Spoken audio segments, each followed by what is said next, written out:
Hello, MotoAmerica fans. It's time for another episode of Off Track with Carruthers and Bice. You'll laugh, you'll cry, and you may even learn something from this unlikely pair and their special guest.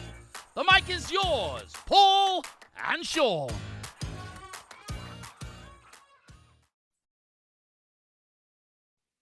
Good morning, afternoon, evening, whatever it is, wherever you are. This is Paul Carruthers, and I'm the communications manager for MotoAmerica. And this is our weekly podcast, Off Track with Carruthers and Bice.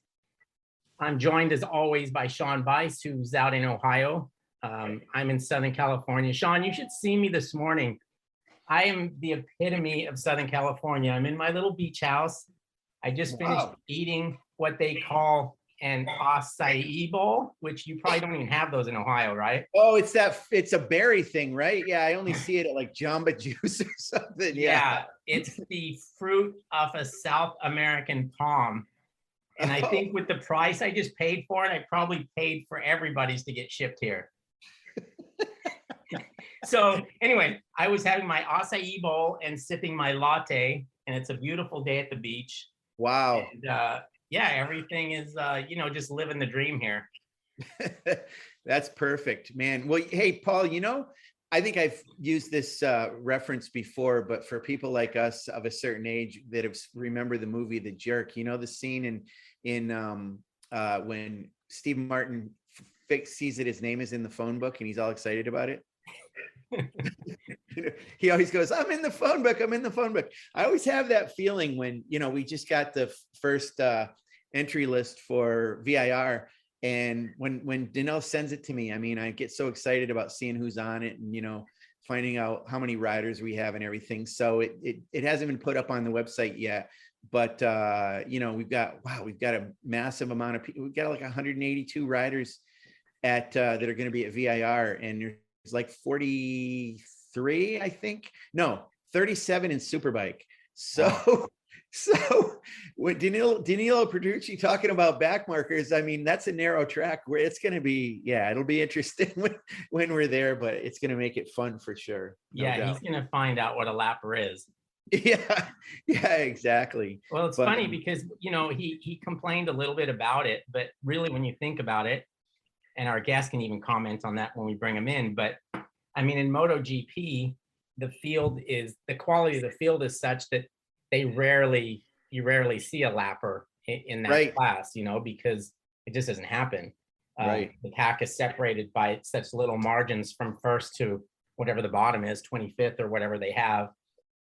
So yeah, he's not used to that, but a few more races here and he'll definitely get used to it because, as you know, it tends to go both ways, but there's a lot of times when someone does kind of get screwed by a lap rider, but it's just part of the game.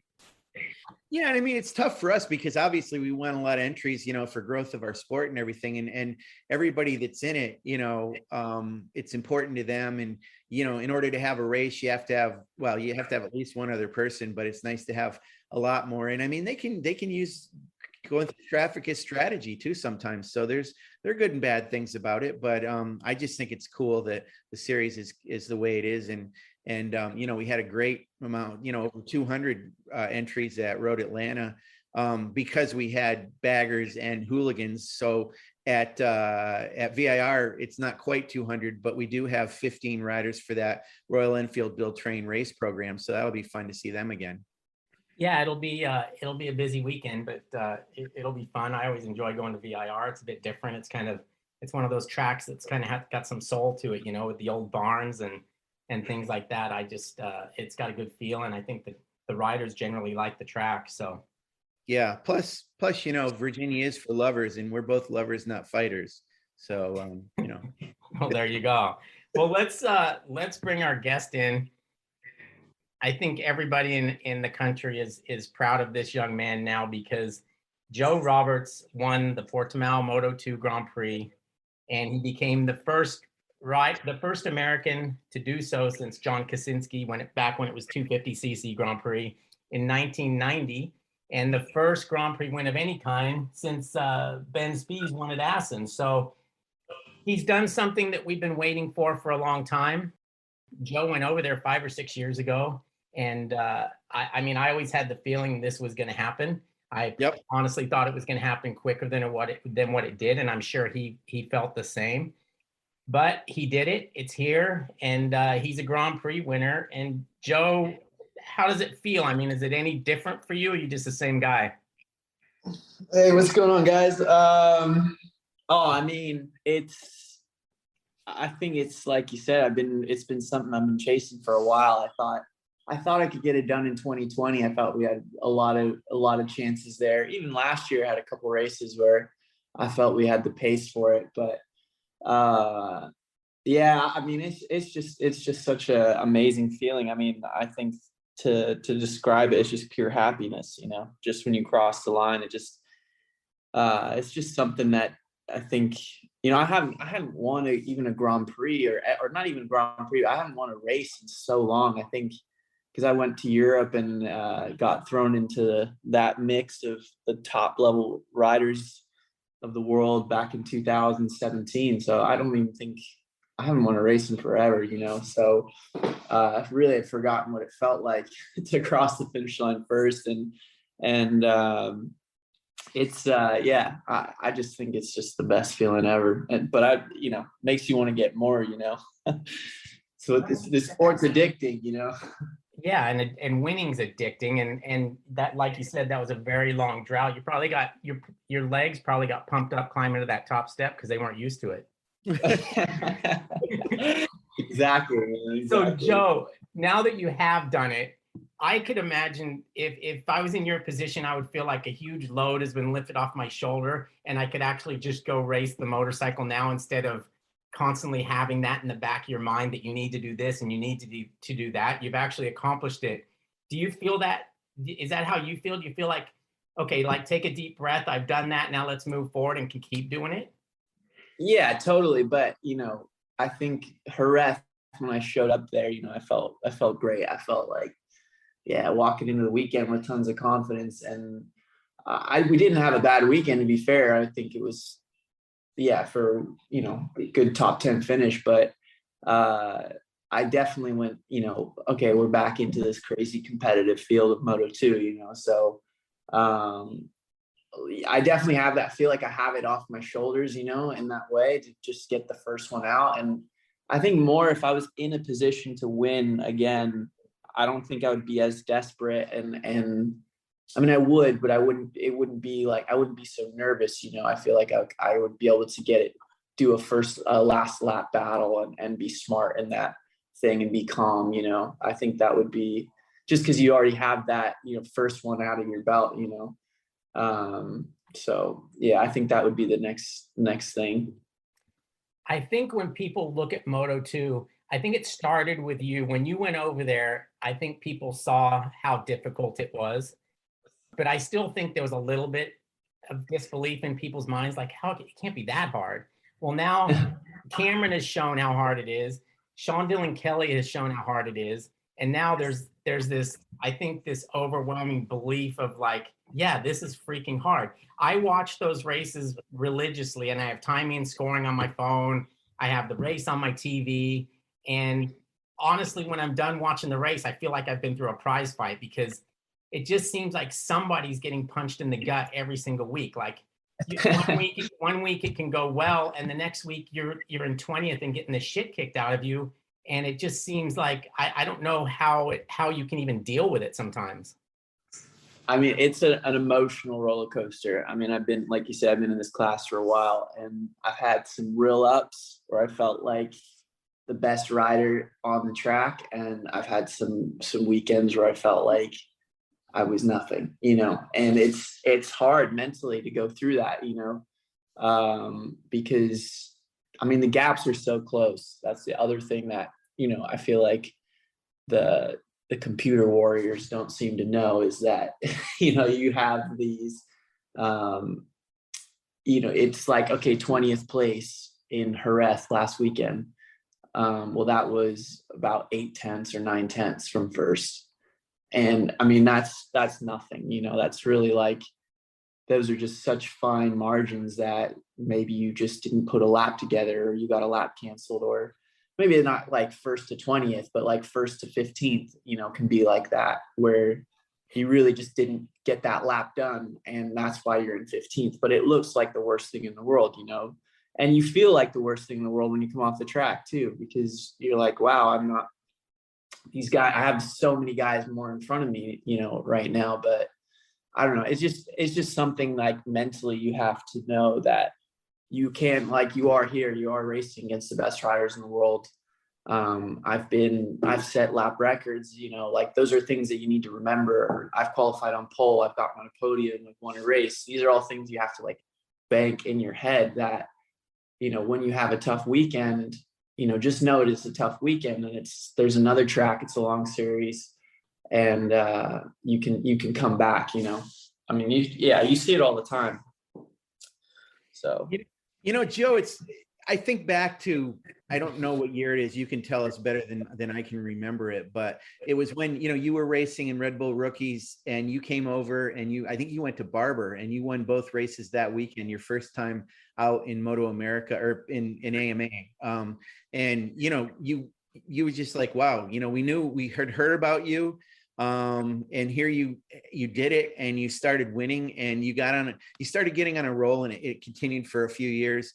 And this idea about once you win one, it gives you the confidence to win another. Well, you mentioned about, you know, you had the win, and you had another weekend, and it you know, it was a good weekend and everything. But when you were standing on that podium and you had that overwhelmed look, and I, you know, kind of looking up in the whole Star Spangled Banner and all that kind of stuff, did you think to yourself, I can't believe I did it, or that was easy, I can do this? I mean, what was your mentality then? Or were you just not thinking about any of that and just lost in the moment?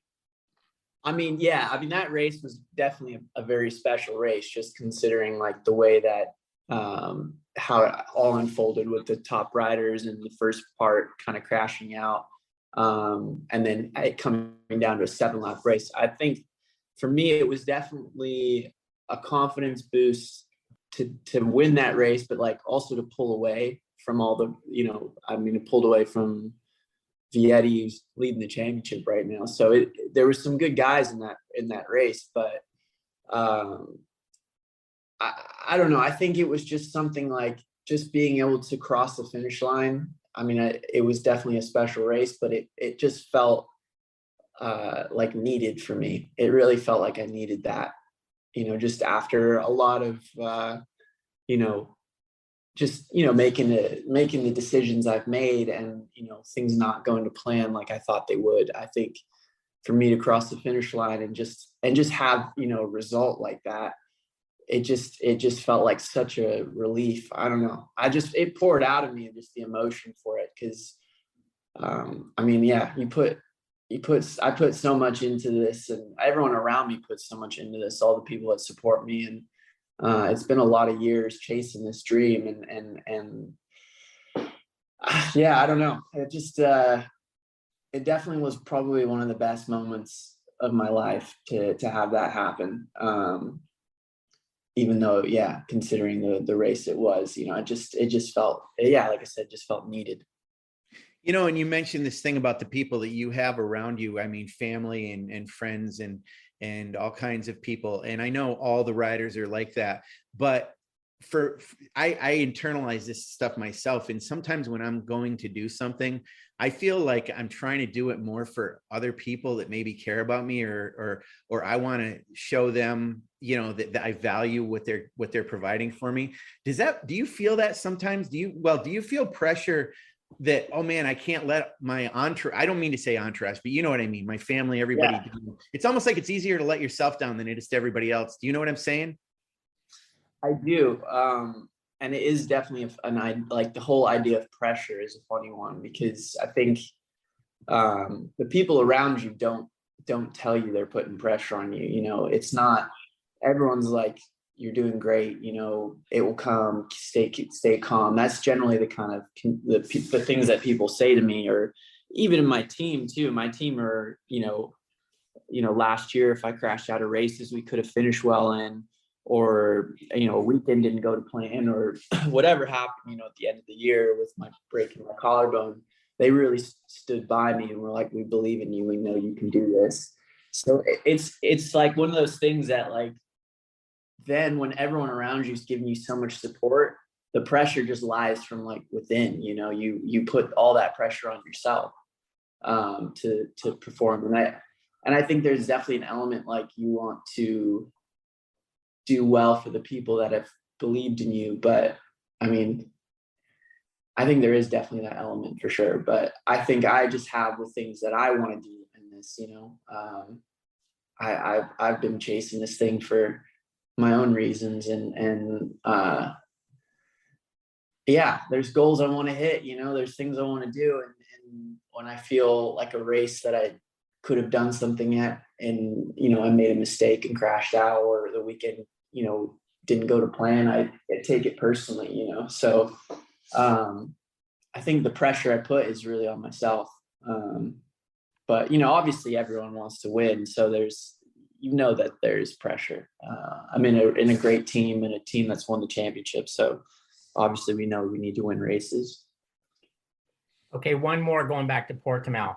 When that whole mess happened in front of you in the Grand Prix, it gets red flagged, you get regridded, those guys aren't there. Are you when you're sitting on that grid right there, are you like, I mean, the way you handled that race, it's like you shot out of a cannon and you were like, I'm not going to be denied. This is the race I'm going to win. Was that clear to you on the grid?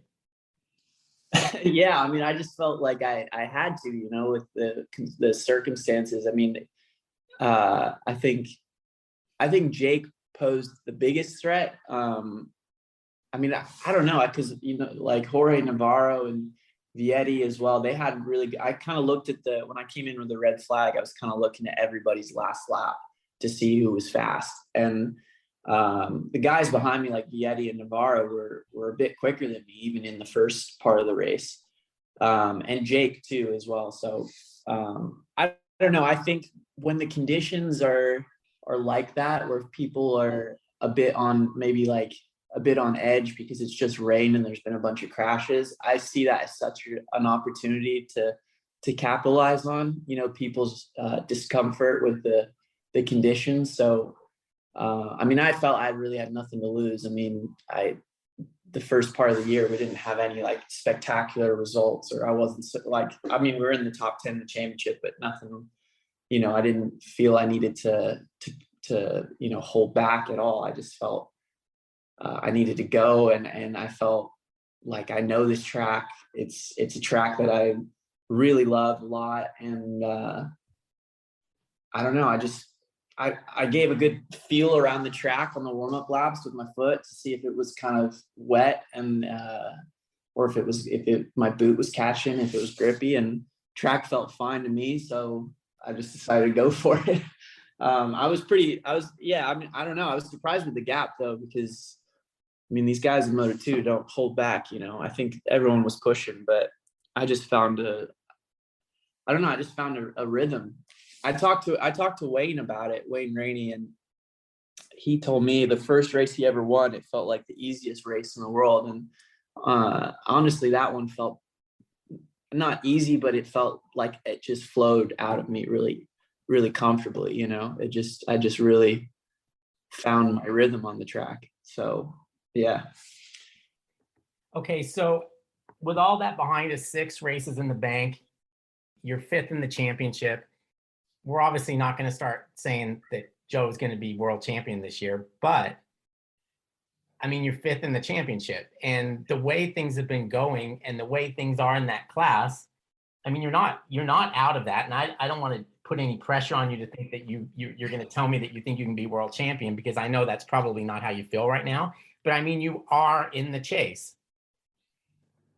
Yeah, I mean, we're there. I mean, it's like you said, 5th in the championship. I'm almost equal on points that I scored last year, which is kind of crazy. But I think the key to this class is just finish. I mean, like you just pointed out at the beginning of this podcast, like the inconsistency of results. I mean, some weekends you're there and some weekends you're not. And I think the biggest key to this class is just being there constantly, and when you can win. And if it's not your day, maybe take a 5th or you take a top 10. I mean, it's all valuable points, So that's kind of been I've tried to stay a little bit more calm, you know, in this first part of the championship and finish where I felt we could finish in these weekends. And I mean, last weekend was 8th, you know, that was all I had.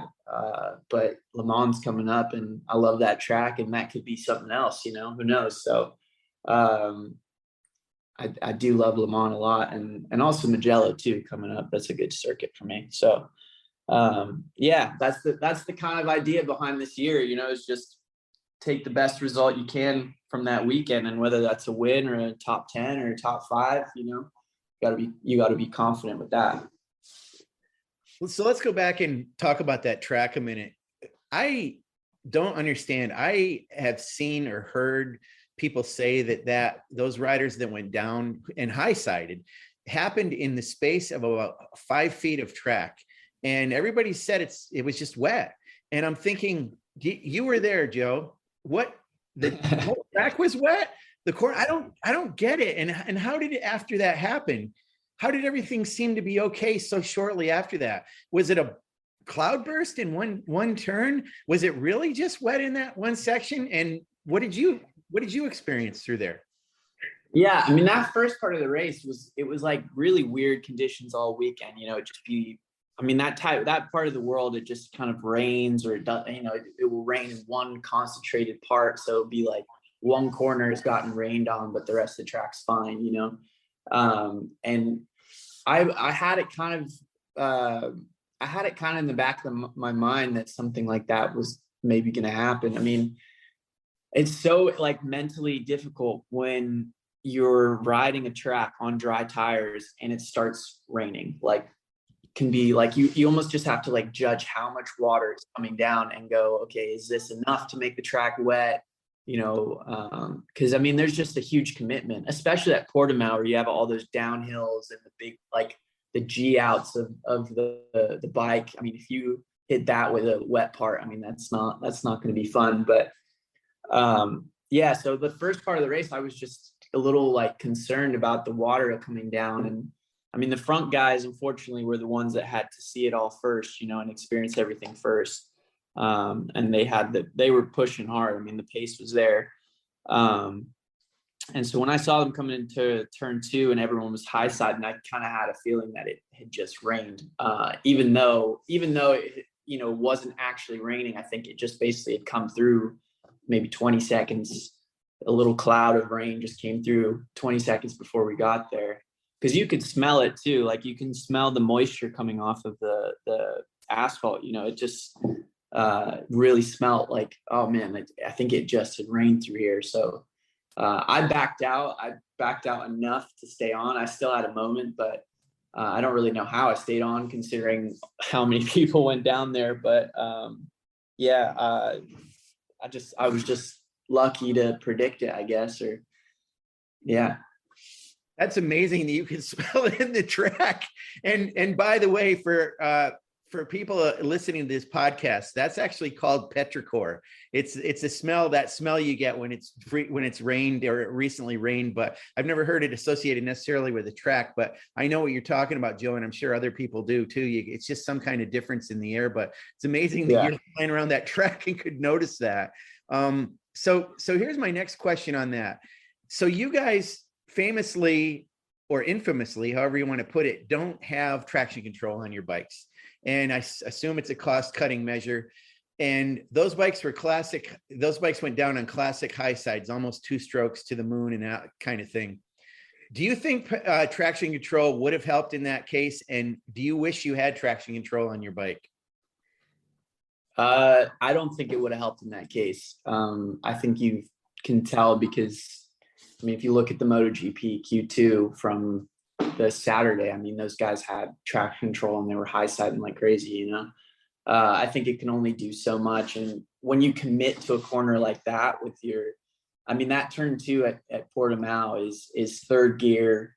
You come in from full throttle, you roll out, not even completely, you roll out like, you know, a quarter of the throttle, and you go back to full again. And if it's just wet there, I mean, yeah, I mean, maybe the traction control would have contained it a little bit, but I don't think it would have saved it. As far as like if I would like traction control. I mean, I haven't used it for so long that it's hard for me to say. You know, this is kind of all I've known for the last 5 years, 6 years. I mean, I never even raced super bikes, so I don't really know. I mean, I've obviously used it before on street bikes or like 1000s at track days and stuff, but not to like the level of a top system that people are using for racing. Yeah, although actually I did use it in Suzuka 8-hour before. I don't know. I think Moto2 is a great teacher. It just teaches you such control and feel that it probably needs to be like this. It grooms the best riders, I think. So, but it would be interesting to try one of those GP bikes to see what it would feel like. I know from talking to the riders that have moved up this year that it's a whole other world dealing with electronics. I mean, it's a whole other thing to think about when you're riding. I mean, it's such a small part for the Moto2 bikes. You have the biggest thing we can control is the engine brake. We have a bunch of different maps that can kind of help slow down the bike in different ways, in different parts of the corner, different gears and stuff like that. And a little bit with the throttle too, just like the torque, they call it like torque management, I think. So it just kind of will delay the throttle, so you give a kind of a smoother effect. But yeah, it's very, very basic stuff. I think you may have partially just answered a question I'm going to ask you now, but I'm going to ask it anyway. And I can almost maybe predict what you're going to say. But for my purposes, I got to ask this question because when I watch Moto2 and I watch MotoGP, it seems like it's so much harder to race Moto2 than it is MotoGP. That's a simplified layperson's look at it. And and I'm not talking about the electronics. It just seems like in so many ways, I mean, Moto2 is just so bloodthirsty to me that MotoGP, I understand it's not easy. I understand it's the pinnacle of the sport, but does that seem weird for me to think that MotoGP is a cakewalk compared to Moto2, or do you see where I'm coming from? I would have to ride in that class to tell you the difference, to be honest. But I mean, I think that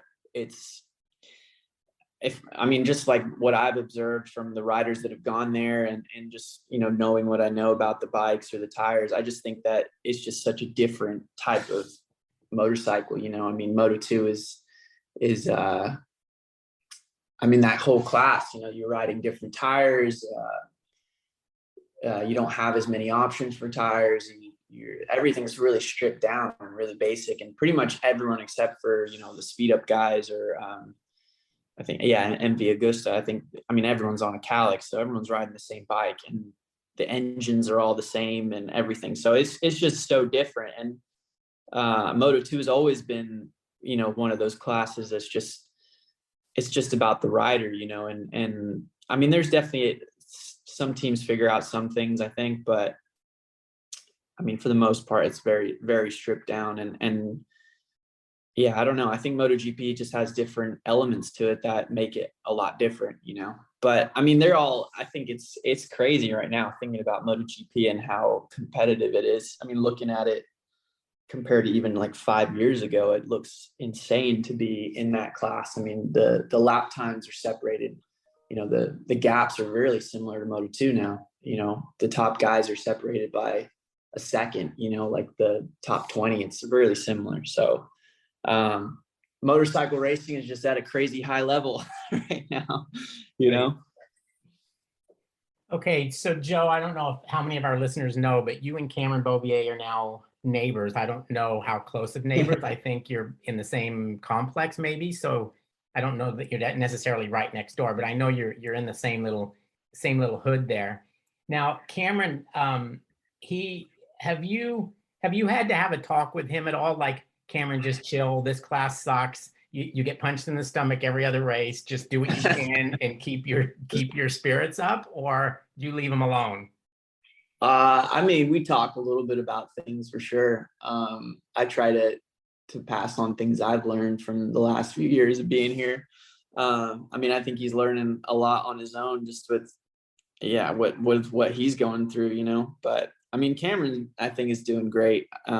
He's had some pretty great weekends and amazing lap times. I mean, the lap time he did in Coda was impressive, you know, in those windy conditions. And I was certainly impressed. But no, I don't know. Me and Cam have a good relationship. I'm always messing with him and trying to, I don't know. We go cycling together too. And no, it's a good relationship for sure.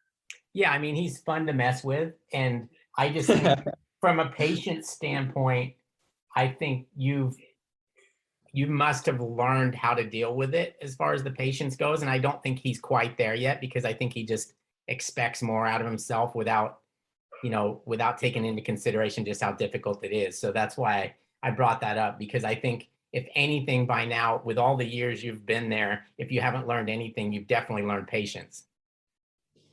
You would think so.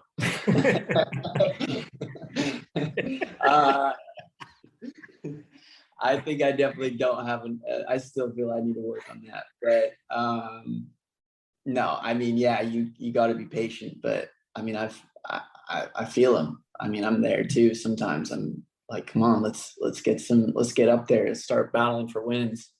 Yeah, I mean, I don't know. I know how it feels. Yeah. And we never stop learning. I mean, I didn't know I was going to learn a new word today, petrichor. Petrichor, yeah. Petrichor. So I'm going to have to start working that into my story somehow. I just got to figure out how. Hey, Joe, I want to go back and talk to you about the bike a little bit. So you mentioned you're on a Calyx and there are other frames there, but you guys all obviously use the same engine, a Triumph 765 triple, and the gearbox is part of that as well. And I want to ask you some questions. Corey Ventura showed up at New Jersey Motorsports last year, and he hadn't raced in Twins Cup, and he got on that Aprilia RS 660, and he liked the bike a lot, but found out pretty quickly that you have to be very specific and very intentional about making your gear shift changes. And we've talked to Kyle Wyman about this with the King of the Baggers series. They've just changed their gearbox on that bike, and prior to that it was a little bit sort of industrial, and he was actually getting a bloody foot from shifting it. So I'm bringing this all to the fact that we've heard some anecdotes or some stories that the gearbox is a little bit tricky on that bike. Do you ever have any issues with the shifting? I did in the past, when the first year of the Triumph back in 2019, just going from second to first gear. I mean, sometimes you get it from third to second, but you get like a lot of false neutrals, especially at tracks like Coda, where you use the first gear a lot. And that's, I mean, they've definitely improved it now. I haven't really had any,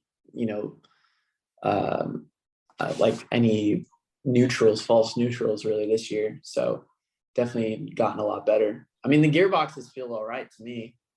Nothing like too crazy with them. But it's all I know, man. Well, yeah, that's probably part of it. And the fact that, like I said, it's sometimes something, not every gearbox doesn't feel the same one bike to another. And, if you're on the same engine for a little while, you're sort of getting used to it. And it's something you have to adapt to. And obviously it sounds like you have pretty well. So, well, the best gearbox I ever rode on was in the Suzuka 8-hour when I rode for Yuki Kageyama's team on the Suzuki. They had like a gearbox in there, because that was a year of the Honda where we're still using the clutch to downshift. We didn't have auto blip, so it was like old school. You'd use the clutch to back it in and all of that. And the first gear was like on that Honda was not great at all. I mean, you'd have to blip the thing to get it in. You'd have to wait to put the first gear to like pretty much you got to the apex. So when I went to Suzuka, they kind of drew a track map with all the gears, and I was like seeing all these first gear corners. I was like, man, I mean, is the first gear going to be all right in these corners? And they like looked at me like I was crazy or something. They're like, what do you mean? Just go use it. And it felt like just any other gear, there was no like weird, like super harsh engagement. It just like floated into it. So that was definitely the best gearbox I've ever ridden. So we're not expecting you to make any announcements here or anything. It's too early in the year for that and silly season. But I do want to ask you, every year, it seems like your career, anybody else's career in world championships hangs a little bit in the balance, not really sure what's going on. Do you yet know, you don't have to tell us, but, and probably wouldn't anyway, but do you know yet what the plan is for next year? And do you still see, is there, obviously the ultimate pathway is up to MotoGP, and I'm going to throw one other thing in this announcement about Suzuki not being involved anymore, but yet there's still going to be teams out there. It's not going to change maybe the amount of rides that are available. So, if you can kind of talk about all that, and really, if you tell us what that's a big deal to not have Suzuki in MotoGP anymore. So can you talk about all that and what you kind of are seeing for yourself coming up, if you can share it all? Yeah, like you said, it's real early in the season, and we're just getting the results in, So I think a lot of things have to fall into play more on the top end with where the top riders in MotoGP are going and all that.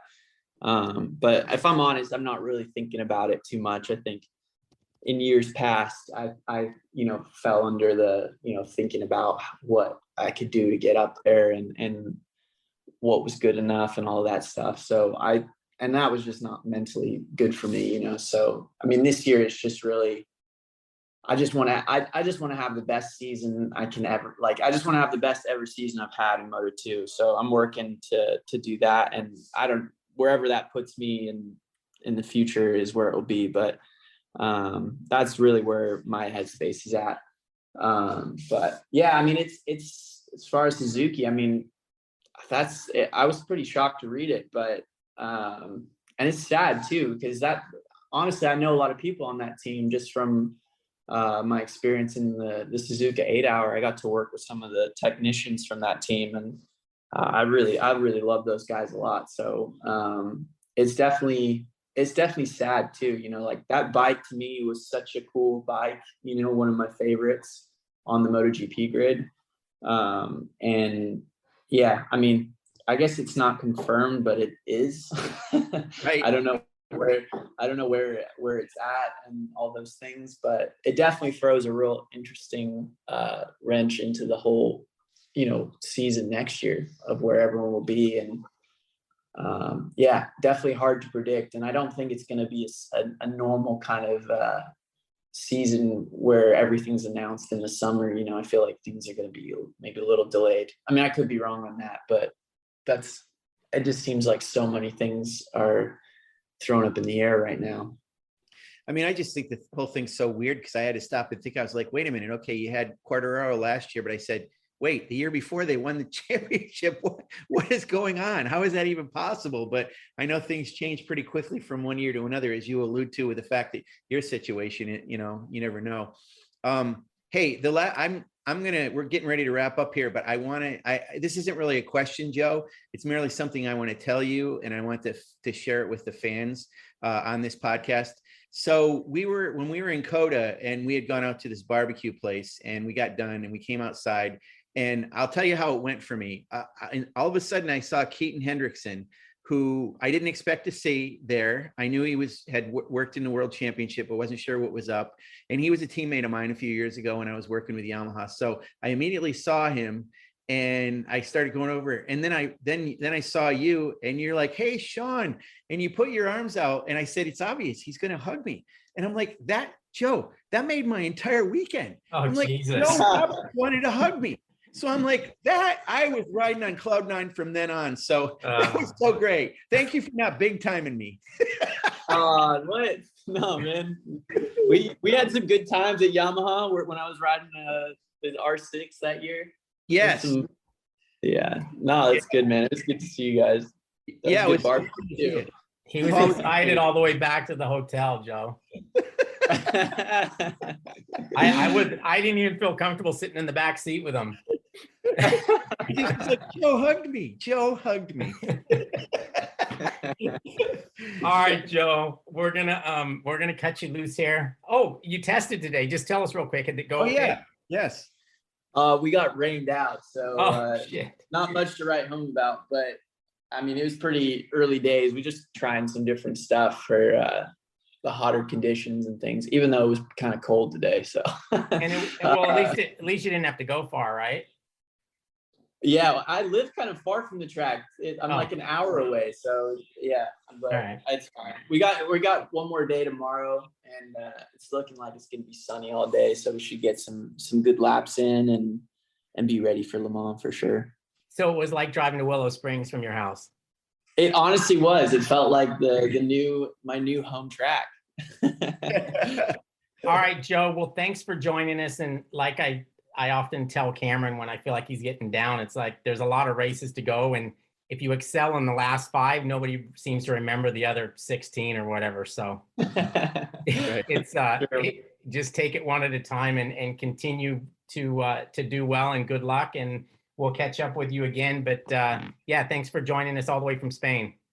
All right. Thanks for having me, guys. Thanks, Joe. All right.